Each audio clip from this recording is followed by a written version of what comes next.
उत्तराखंड कांग्रेस गरिमा महाराज दसोनी ने की पत्रकार वार्ता। बहादुराबाद में नाबालिग किशोरी के साथ हुए दुष्कर्म व हत्या के बाद जहां परिजनों ने भाजपा नेता पर आरोप लगाया है, तो वहीं कांग्रेस भी इसको लेकर सरकार पर आक्रामक हो गई है। कांग्रेस की मुख्य प्रदेश प्रवक्ता गरिमा महाराज दसोनी ने प्रदेश में महिलाओं व किशोरियों पर बढ़ रहे अपराध पर भाजपा पर तीखा हमला किया है। गरिमा दसोनी ने कहा है कि प्रदेश में आए दिन महिलाओं और किशोरियों पर दुष्कर्म के मामले सामने आ रहे हैं, जो बहुत ही शर्मनाक है। उन्होंने प्रदेश में कानून व्यवस्था पर भी सवाल उठाते हुए कहा है कि महिलाओं किशोरियों पर हो रहे अपराध को कम करने में पुलिस महकमा पूरी तरीके से नाकाम रहा है, जो प्रदेश सरकार की बड़ी नाकामी है। देहरादून से डीसीपी न्यूज के लिए जसपाल राणा की खास रिपोर्ट। देखिए, आज यहाँ प्रदेश मुख्यालय में हमारे द्वारा एक प्रेस की गई है, क्योंकि प्रदेश के जो हालात हैं वो बद से बदतर होते जा रहे हैं। कानून व्यवस्था पूरी तरह से डामाडोल हो गई है, पटरी से उतर चुकी है।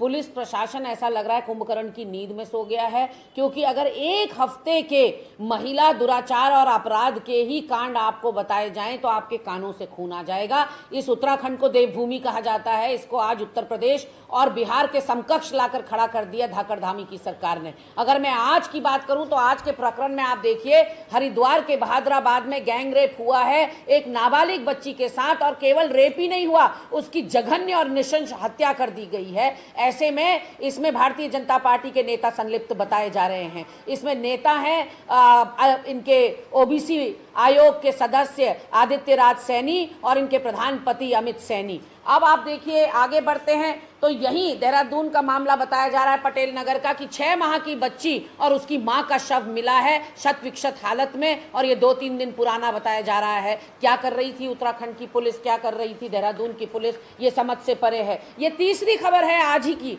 जिसमें कि एक 15 वर्षीय यानी कि ये भी नाबालिग बच्ची है, तीसरा केस नाबालिग बच्ची का आज एक ही दिन में आ रहा है, जिसमें मुंह बोले मामा के द्वारा उसके साथ दुराचार किया गया है। और अब मैं आपको कल की अगर खबरें बताऊं तो कल भी कोई कम काम कांड नहीं हुए। यहाँ पटेल नगर में शौच करने गई एक 12 वर्षीय बच्ची को नग्न अवस्था में उसके माता पिता को वो मिली है, और उसके साथ दुराचार का आरोप उन्होंने लगाया है कि शौच करने के लिए ये बच्ची निकली थी, घर नहीं आई, तो नग्न अवस्था में निर्वस्त्र हालत में निकली है। अब ये दूसरा मामला, उपनल कर्मी ने वन दरोगा बनकर एक आरक्षी के साथ दुराचार कर दिया।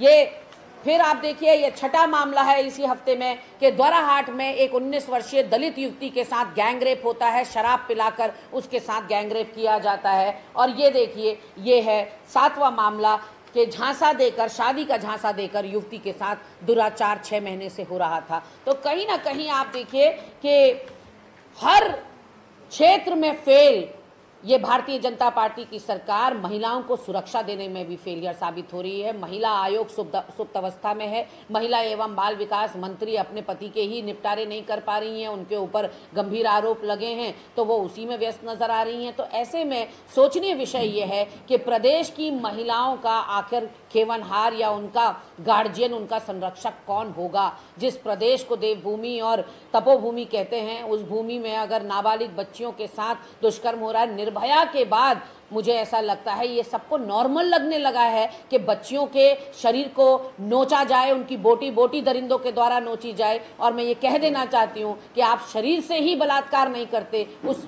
बच्ची की या उस महिला की आत्मा को भी आजीवन आप छलनी कर देते हैं।